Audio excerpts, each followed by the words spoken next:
Oke, baik. Assalamualaikum warahmatullahi wabarakatuh.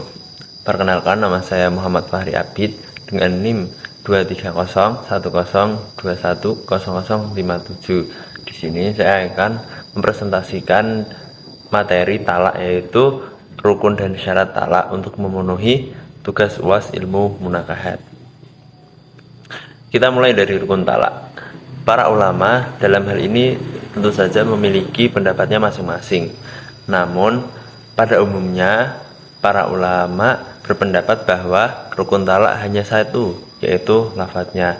Namun dalam kesempatan kali ini kita akan bahas terdapat 3 rukun talak, yaitu suami, lafaz talak, dan istri. Suami maksudnya adalah yang mempunyai hak penuh untuk mentalak istrinya. Kemudian lafaz talak maksudnya lafaz yang betul-betul menunjukkan bahwa itu merupakan sebuah ajakan atau pentalakan itu sendiri. Kemudian yang ketiga yaitu istri. Istri di sini yang dimaksud yaitu tentu saja istri yang halal, istri yang dinikahkan secara agama Islam, yang mana istri ini adalah seseorang yang ditalak. Baik, lanjut kita ke yang kedua, yaitu syarat talak.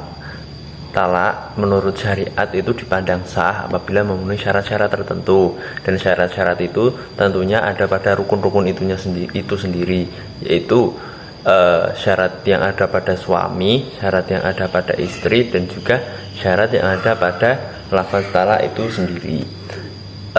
Kemudian syarat yang ada pada suami apa saja? Itu adalah syarat yang terdapat pada suami itu ada 3, yaitu suami harus berakal sehat. Jadi suami yang gila atau tidak berakal sehat itu ketika menjatuhkan talak itu hukumnya menurut Islam tidak sah.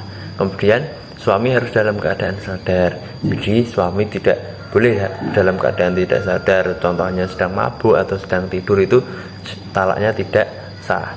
3, suami harus sudah balik. Ini tentu sudah kita ketahui semua. Kemudian syarat yang kedua yaitu syarat istri yang ditalak. Istri yang akan ditalak suami yaitu istri yang sah secara syariat Islam, maksudnya dinikahkan dengan syariat Islam. Seperti itu. Dengan kata lain, suami memang harus memiliki istri secara mutlak. Jika ada suami menceraikan seorang istrinya tapi istrinya tersebut tidak sah secara Islam, maka talak yang diucapkan juga tidak sah. Kemudian yang ketiga yaitu syarat yang berhubungan dengan lafaz talak itu sendiri.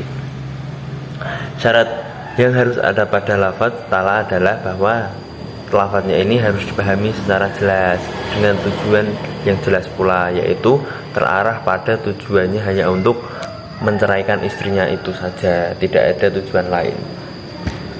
Nah, kemudian kata talak, lafaz talak ini sendiri bisa diucapkan secara langsung, secara lisan oleh suami, ataupun secara tulisan, misalnya meninggalkan tulisan atau apalah itu.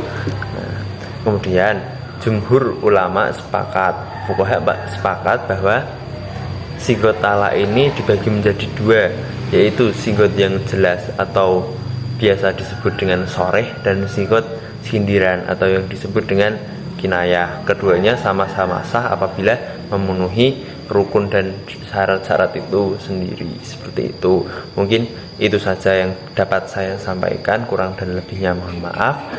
Wallahul muwaffiq ila aqwamit thoriq. Wassalamualaikum warahmatullahi wabarakatuh.